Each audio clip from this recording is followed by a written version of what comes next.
on my way to the Ignition Live stage. I'm walking through the Dubai Motor Show halls. Over this side you can see Nissan, and over this side you can see Toyota. We did a video of that. Hope you liked it. Hope you checked it out. Got some cool stuff on there. The Nissan stuff, they got a Leaf. They got a Leaf is there. The electric car is being launched here at the Dubai Motor Show and going on sale. I'm heading over to the Ignition Live stage, so come down there, see me there. I'm over there. We've got a talk starting right now, so hopefully it's already in progress. And then I'm going to be doing the one after that. I'm going to be doing the next one. And they've got the, what is it, the Rider, something Rider, the Blade Rider, the Blade Runner, the Blade Rider they've got. So just over there. You see it? That looks amazing from Nissan. I can't wait to give that a try. That is absolutely awesome. Over here we've got the Mazda stand. I think they've got a new CX-5 there. Come down to the Motor Show, check it out. The Motor Show is on now until Saturday. It's a really good show. Lots and lots to see. Lots and lots to do as well. Drifting as well. And RC cars and the Lego thing and all kinds of stuff. It's a really, really cool show. And plus, of course, the Ignition Live talks, which are now on. And these are... And they're singing... And the guys from Charlie are singing Happy Birthday. Happy birthday to you. I can't believe that. I'm just walking down the hall and the guys from Charlie are singing Happy Birthday. Say hello to everybody on Facebook. Hello everyone. Hi guys. Tell them what you're doing and why they should come and see you. We have an Emirati built track day car. Come please visit us. Stand 425, hall number 4. We're here 11 to 11 until Saturday. Awesome. Come check it out. The car's awesome. There's a sneak preview. It's right there. Come check it out. It's so brilliant. All right. See you guys later on. And we're walking off towards the Ignition Live stage. Keep going. It's in hall 6. So you've just seen me where it is. I've just gone past Mazda on one side, Charlie on the other. And then there's some more incredible vehicles, supercars, if you want to call them. There's Tesla over there. You see that? Over on that side? There's Tesla behind me. There's an incredible supercar. Go check that out. Don't know what that is. Check this one out. This is a Volcano Titanium. They're going to be talking about that one on Ignition Live very, very shortly. Tomorrow, actually. Tomorrow. That one's tomorrow. Come down tomorrow. Some great talks tomorrow. We're going to be choosing the best car ever. Like ever. We're going to have the big debate. And I need you all to come down and to participate in that debate. Because it's going to be absolutely crazy. Yeah, the talks are already in session. So we're just going to butt into the talks. We're going to come in from behind, from the back of the stage. We're going to come in and we're going to look. There you go. See that? On the driver's side. There's the talks right now. It's happening right now. Come down. This is what this one is about. The women in the automotive industry, and we have an automotive industry professional. We have 2 actually. Wow, I thought we had 1, but we have 2 now. And that's what they're talking about. And Fiona, for there you can what see. Sort of changes have you seen when And I'll tell you what I'm going to do is I'm going to find a good spot and then I'm going to sit down. I'm going to flip the camera around. So basically, you guys can then watch this talk, which is fascinating. It's to inspire women in the automotive industry. There are actually a lot of women working in the automotive industry and in key positions, very key positions, very strong positions, making a lot of the decision-making processes. Hello, Susan. How you doing? Hello to Niraj. So, okay, so I'm going to settle down, flip you around, and you can watch the rest of this talk. It's going to be awesome. But as time's going on, there's been more and more females. It's nice. I was in the UK in June. I walked into the engineering centre where I started, and there was hardly any. And I walked in, and it's like, wow, look at all these females. Yes. It's good, isn't it? Even from a motorsport point of view, I tend to find that there's a lot more women certainly working on the cars, whether they're mechanics or engineers, and even looking at Formula 1 team managers as well now. So that's fantastic to see. And Fiona, you said that you started in engineering. What's your qualifications? What was your background before moving into Ford? So I've got a Bachelor of Engineering Honours degree in Automotive Engineering, and I've got a Master's of Science in Manufacturing Management and Technology. And when I did my Automotive Engineering degree, I was the only girl in the course. Yeah. That doesn't surprise me at all. And Jutta, you said that you were looking for a good finance job, but you've obviously found a company that you feel comfortable with. Has that meant that it's really spurred you into concentrating more on automotive? Yes, I think the thing is that Ford is really strong in finance, and your roles vary because you become the business partner to all the various skill teams, as we would call them. So you get to see really the whole business, so it keeps you very, very interested, and you do need to understand the business to be a good finance person and a good partner. And the interest grows, obviously. And you have to know the product.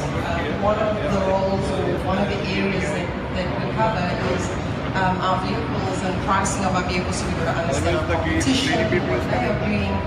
It's very, very interesting and it's forever changing. I think that is what keeps us. You know, 27, 19 years, it's because it's always changing. You're always challenged to be on top of your game, and that's the fun bit of it all. And would you say that you have to work harder as a woman in this kind of role? It's a question, you know, obviously we're all working in automotive, but it's a question I get asked time and time again with a military background and a motorsports background. But actually, for me personally, I think it's almost a case of proving yourself first and then being accepted and just being as good as you can possibly be. Fiona, what were your thoughts on that? So at the beginning, I tired, we were straight out of uni, we go there, this is just a fad, it's not going to last. So you have to prove that you're interested, you have to prove that you're good at the job. But once you've got that reputation built up, after that, it's easier. Once you got over the initial hurdle of proving it. And I'm not sure if it's still the same, but certainly when there was so few females, there used to be the sort of image that the females were a distraction in an engineering office as opposed to the workers. That's not the company's perception, that was like various individuals' perceptions. But I think it's moved on. We're part of the team, we're part of the furniture. They've got used to it. Which is good, obviously, because I think the more women there are in this sort of environment, then definitely the better for everyone. And Jota, as you said, it's there's a lot more women, certainly decision makers when it comes to buying new vehicles and used ones as well. Have you got any sort of funny, quirky stories of times gone by where perhaps it really highlighted that industry had not really thought about women being in there, from, sort of toilet or pollution facilities to overalls, that kind of thing? I do have a toilet one. I went to a supplier one time, and after being there for 3 or 4 hours and I was due to leave, I was like, can you please show me where the toilets are? And they were all panic struck, and I thought, what's wrong?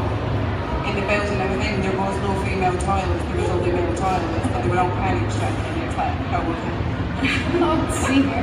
So it's good to say times have moved on and that doesn't happen anymore. And not so much from a financial point of view, but I bet most of the financiers have been male anyway in your time. Yeah, initially, I think more so you're finding women in senior positions now. I still would like to see a lot more, I have to say, and I don't think we're there yet.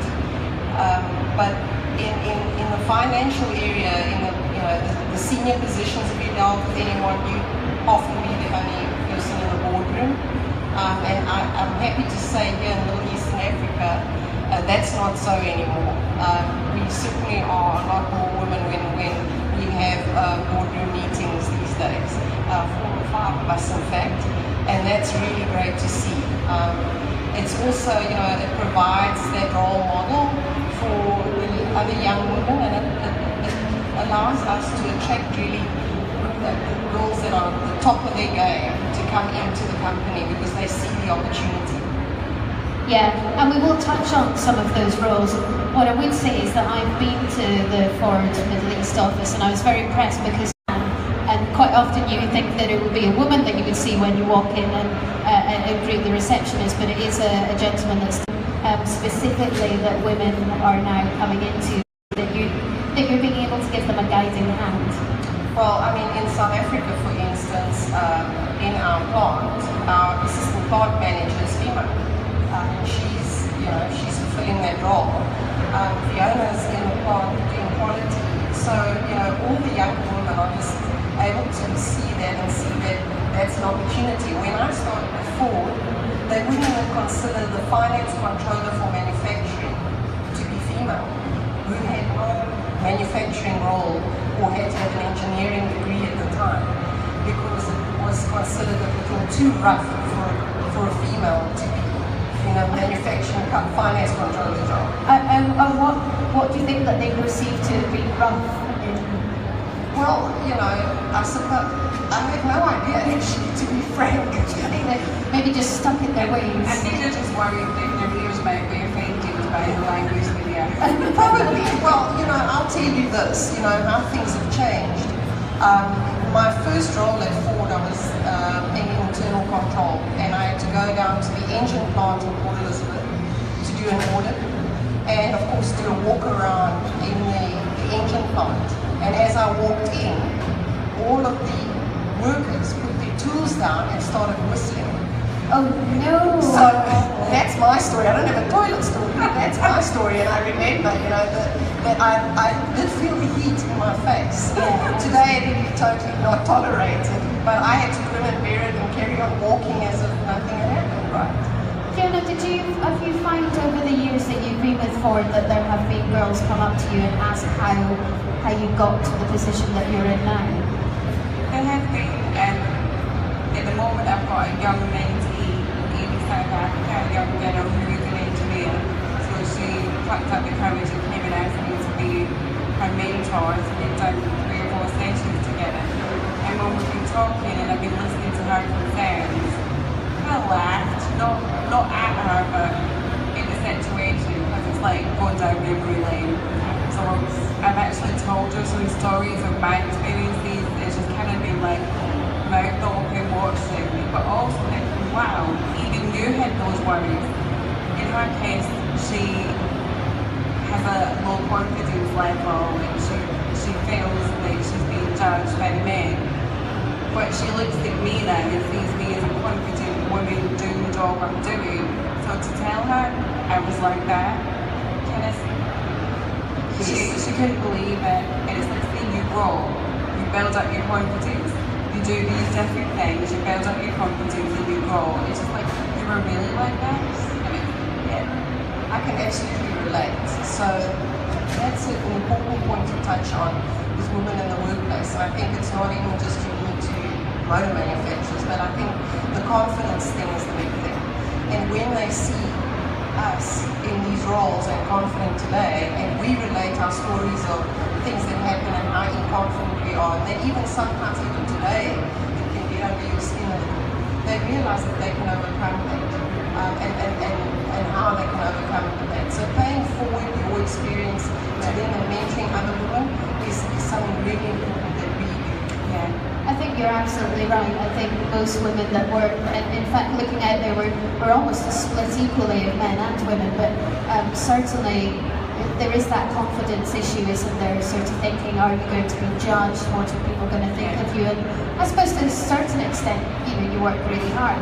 Met Reem yesterday. Reem was here from Jordan, massive automotive enthusiast, has come to the show for 5 straight days before she flies back home. So it's great to see people like Reem wanting to get, you know, more involved in the industry and really showing how much passion there is out there from both sides.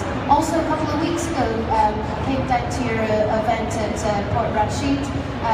Great event for the Ford GT, and you're seeing more and more women, even though you still people perceive the vehicle itself to be more of a kind of young man's car, but definitely there are more women getting more and more involved. So you said that you were looking for a big job. Had you had any interest in cars or bikes or anything as you were growing up? Not quite so much, but I always loved cars. We 2 daughters in the family, so I, being the eldest, kind of fulfilled kind of the role of the son that didn't exist. So I did a lot of things with my dad, and he loved cars. And I remember when he bought his very first new out-of-the-box car. I'll never forget it. It was a Ford Granada, believe it or not, coupe red, and you know we had to dust our feet off to get in it. But I thought it was so, you know, like sporty and sexy. And I really did think it was. Fiona's laughing because where we come from, you'd actually bang your feet together and get the snow off before you get into a vehicle rather than the dust and sand. But yeah, I absolutely get your point. So you really did grow up having an interest in cars. Yeah, for me, you know, not the technical side of the car, but just, you know, the fun part of it, fast cars that were good looking, you know, I really liked them, you know. But again, like I said, that's not initially why I joined.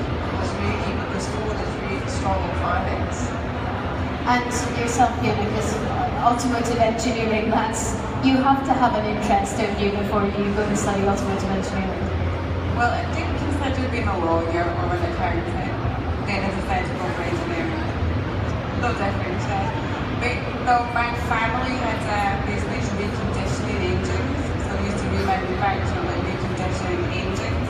So often, would it be the Ford garage or any other brand, when we took the cylinder head off, we would bring it into the family business and ask them to do work on it. So I grew up seeing my dad, my uncle, my grandpa in overalls, and it was normal. It's like, oh, can I come to work with you? It was part of the, like, your upbringing. So sometimes on a Sunday or something when it was quiet, I'd go quarter around the workshop. My dad would give me a job in the corner out the way, I'd work on it. And then when I was studying, I would go work there in the summer, and maybe do 2 months there during the summer break. So the oily overalls on, empty hands, steel toe cap boots type thing. I could service my own car. So I actually started having like my boyfriends, the guys that also worked in a supermarket, the security guard. Like, can you service my car please? Like, we should be taking it to the garage, yeah? So I do these things, and that's how I move forward. So I started my fourth career in powertrain, because I knew engines, and then now I'm in Silverton where we build the Ranger, so it moved on to vehicles, so but it's funny, I mean, I wanted to follow and go join family business, and kind of a little bit, I guess, the male perception, no, you don't want a dirty job, you're a female, you keep your hands clean. So I thought about it, and I thought, I can become a qualified engineer, then I can keep my hands clean, I'm an engineer, I can get them dirty if I really want to, and I'll have more qualifications than my dad. Awesome. And so would you still service your own vehicle now? Obviously not, because you've got new vehicles, but if somebody said to you, can you fix my car, would you be willing to do it? I can do, I still know how to do it. Obviously, with the more technology on the vehicles, it's not so easy to do it yourself now. But basic oil change, I can do here onto the cars and things. And do you know what, I often wonder, and I probably will come to the audience as well to find out, but I often wonder whether sometimes we're put in a position where, as a woman, people avoid conversations. Say the guys are having a conversation about a gearbox or an engine, and almost because we're excluded, we start to switch off. It's not till you get older and you realise you have a passion and an interest for something that you then realise that not only is it something that is a lot of fun to learn about, but I hate to say this, boys, but engines are relatively simple. Therefore, it doesn't take too much time to learn. I mean, even I remember for myself working in a motorsport team, starting off in reception, girl hanging around. Oh, can you answer the phone? Yeah, sure. Oh, by the way, we're just setting up this car. Can you sit in the car? Yeah, sure. Oh, by the way, we now have 5 cars that we have to strip and rebuild by the start of the next season. We'll show you how to take the windscreen off or something. And then it's a case of, well, actually, you might as well just strip and build the whole car. How many women do you think now still think that it's a more difficult industry or a more difficult job than it truly is? I don't think so. No, I don't think so. I think also that there's enough of a generation of women out there that are role models to people that are out there, their own daughters. My daughters think nothing will stop them from doing anything. They would choose a career in engineering without even thinking about it. There's no. It's not like my generation was. When I said I was going to do a Bachelor of Commerce and I wanted to be in finance, my teacher said to me, my guidance teacher, well, what about nursing and teaching? The age-old nursing and teaching. I'm not putting nurses and teachers down. No, yeah. But I mean, there's a perception that just because you work for a car company, you must have a dirty job. Yeah. But most of the people that I work with and work for me, they don't realise what I did in my past. They don't realise I can lie on the ground and do that. And when I tell them, I told one of the guys at work recently about it, his face was hilarious. And I said, how did you think I got here? Did you think I got handed it on a silver tray and I thought about your physical journey. So your actual job role is quality. Tell us what that entails, and why an engineering background to specifically do that job. Sounds obvious, but it's a good one to go over. So the quality job obviously entails looking at the quality of the vehicles, not just from a physical quality, but also a perception of quality. And we want a design that satisfies the customer, so you want to understand the design aspects as well. But you also want to look at the manufacturing physical issues that might be perceived or be a quality issue. So you want to make sure the vehicle is the best it can ever be, so as your customer can buy it and order more cars and they want more. And so, because I've worked in product development, I have an appreciation of the design process and the steps and the various quality procedures and processes that you do there. And then, so I can have the conversations with the product development people on what the process should be. Because I've worked in manufacturing, I have the manufacturing experience, whether it's powertrain or vehicle. It's still logical processes, it's still, the concepts are the same, a tool's a tool. So, as long as you follow those steps, so I can ask the right questions and drive the people, look for these gaps and help them diagnose and push them towards the right direction to fix the things. And in terms of finance, from a financial controller point of view, what can people expect if they wanted to follow in your footsteps of your job within automotive? I think, like I said, the entry is you have to be technically on your game, whether you're an engineer, a finance person, so you've got to make sure that you're well qualified. That's your entry technically. But I think what you should expect is that you really do need to understand the motor industry and the business. You need to understand your competition. You need to have an interest, and for me always it's about reading up. And the influences are wide on finance, because it even stretches beyond kind of geopolitical, etc., because all of that impacts where you can do business in a country and all the complexities. And the fun thing is you touch on every aspect of the business. And, you need to understand how a manufacturing plant works, how it runs. For you to be effective in your job as a finance person, if you're in supporting marketing and sales, you need to understand how a sales and production program comes together, what influences in the economy when you're projecting numbers for the future and so forth. So it really does cover a very wide aspect, and like I said, you'll never be bored. That you can expect, and that's the best part of it all. So before we kind of move on to the floor, what I do want to say to both of you is, as leaders and mentors, what advice would you give to women following in your footsteps now? I think, first of all, like I said, I think you need to be technically smart. So make sure you can get the best possible qualification that you can attain and achieve and afford. And once you get in, it's all about making sure you learn as much as you can, and learn as much technically, but also learn from leaders that you admire. So in the organization, I always look for people that I admire their leadership, and I watch them. And I actually see how they conduct themselves in meetings, how they go about their business, and how they influence people. And over the years, that's really been helpful for me. And don't be shy. Go find yourself a mentor. Go and approach somebody like the lady that that Fiona talked about. I've had young people approach me, and you won't find a person really saying, no, I'm not going to mentor you. So don't be afraid. Ask them and find yourself a mentor. I wish 27 years ago I'd done that. I must be honest with you, it's only really in the latter part of my career I did that, and it's done enormous wonders for me.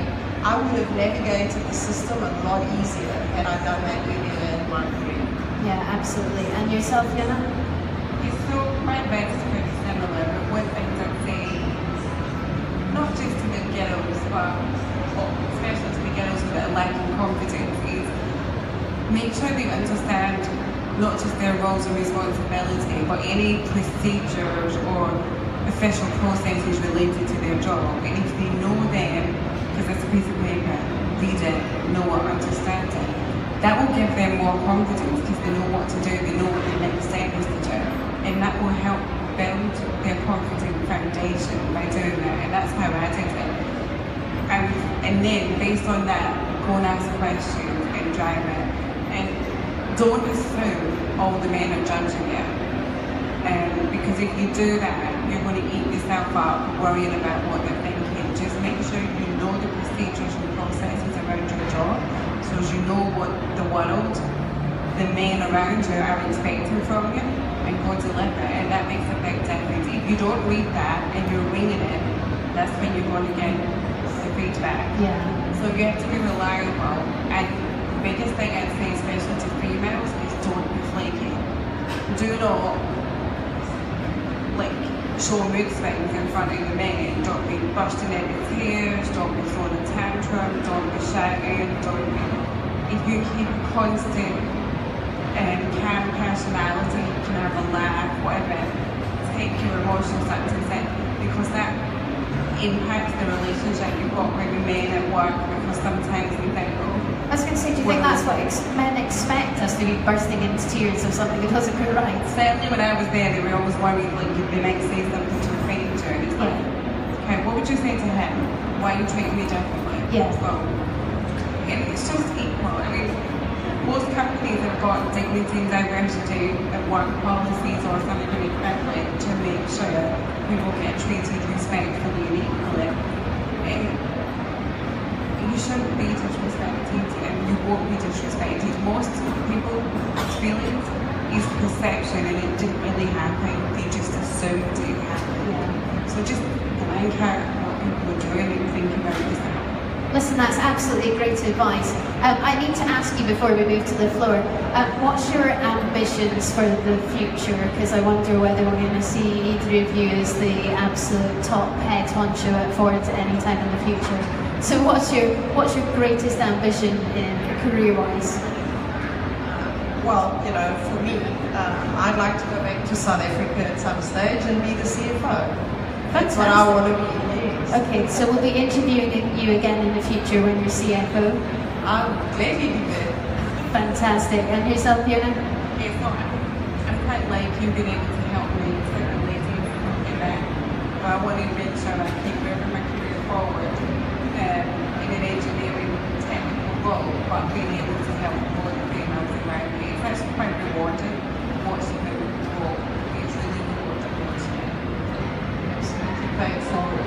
Yeah, absolutely. Right, there's plenty of people in the audience. Can I ask, and now I was going to be clever about this, but it's not going to quite work now. Hands up those of you sitting here who work in the automotive industry in some way, shape or form. Okay, keep your hands up if you're a woman and you work in the automotive industry. How fantastic is that? That's absolutely brilliant. Well done to all of you. So we have to ask, are there any questions from the floor? We've got Shazad standing by, waving his microphone. It's his birthday today, by the way, so keep him happy. Happy birthday, Shazad. Any questions from the floor? I'm sure we're going to have one or two. Yep, gentleman in the blue. Hello, again.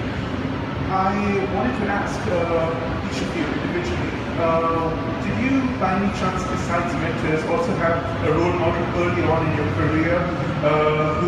Was it someone like with a big name like Danica Patrick, or was it someone you knew more personally who really got it started for you and made you think that yes, I want to be in this industry? So I didn't have a female role model in the motor industry to follow because there weren't any really. There was one lady who was senior in our office, and she had done extremely well. And I think,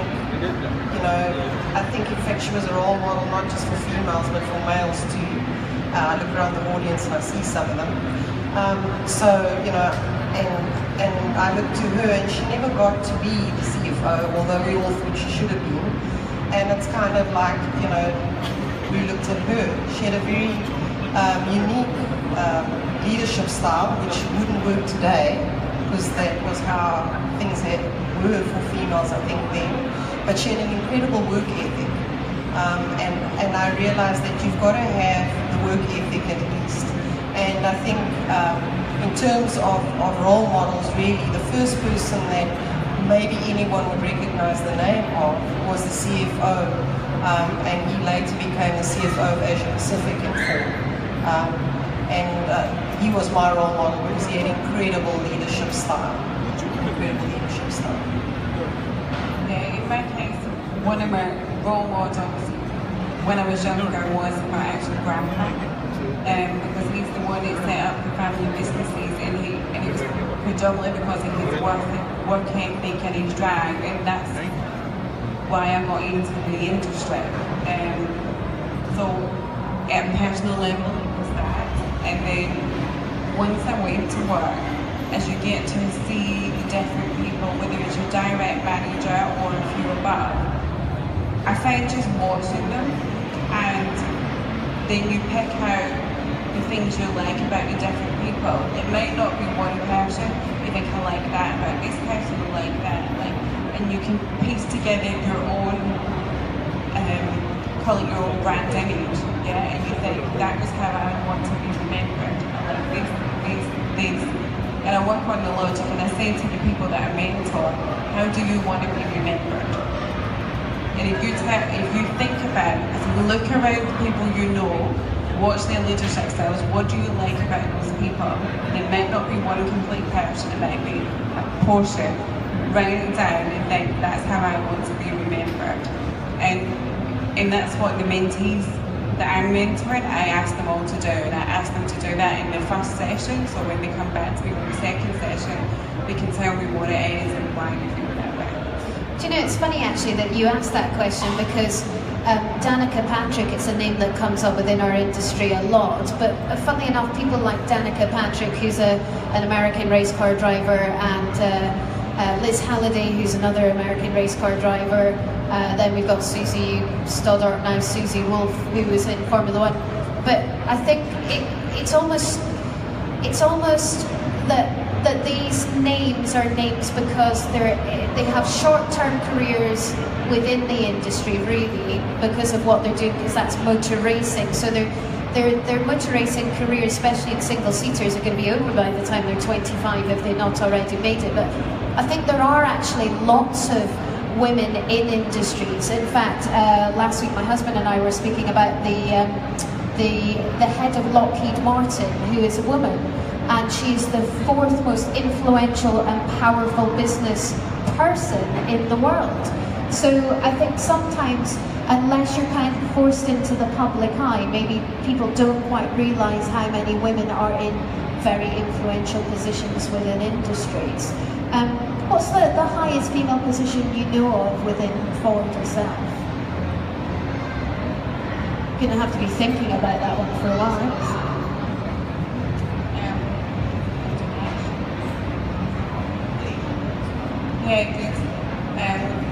The cash in manufacturing in Macy. I mean, she's an executive director of the company. Wow. So Linda Carey. She's the executive director for manufacturing. That's true. That's great. Oh, so there's actually quite a few around. It's not like it's just one or two. And I'll tell you something about Linda being in manufacturing. You've never met a gentler person, and the antithesis of the stigmatized female, gentle as she is, and has managed a lot more, I think, than a lot of men in those senior positions. She's good. Any further questions from the floor? No? That's it? Should Dan's got a question for us?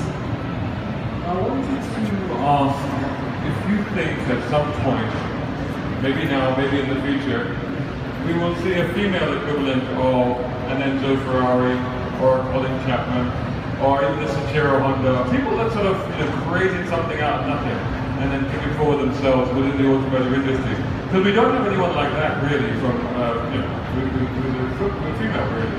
That's a great question. Thank you. So basically, just to explain, so these are all people from a sort of more creative design background. As you say, there's engineering roles and financial roles, and we've got quite a few drivers out there. But anybody you can think of that really people are starting to pay attention from, whether it's car designers or technical? I think it's coming through.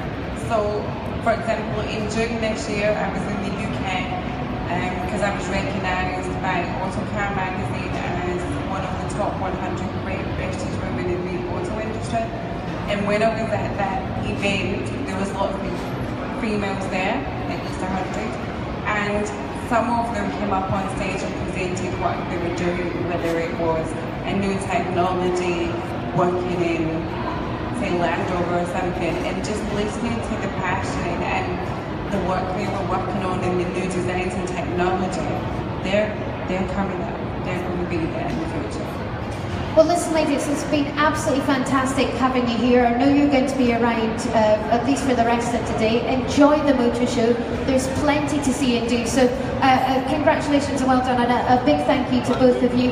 So ladies and gentlemen, Jutta Baron, who's the Financial Controller of Middle East and Africa for Ford, and again from Ford, Fiona Smith, Quality Director of Middle East and Africa. If you want to chat to them in person, I'm sure you can go along to the Ford stand.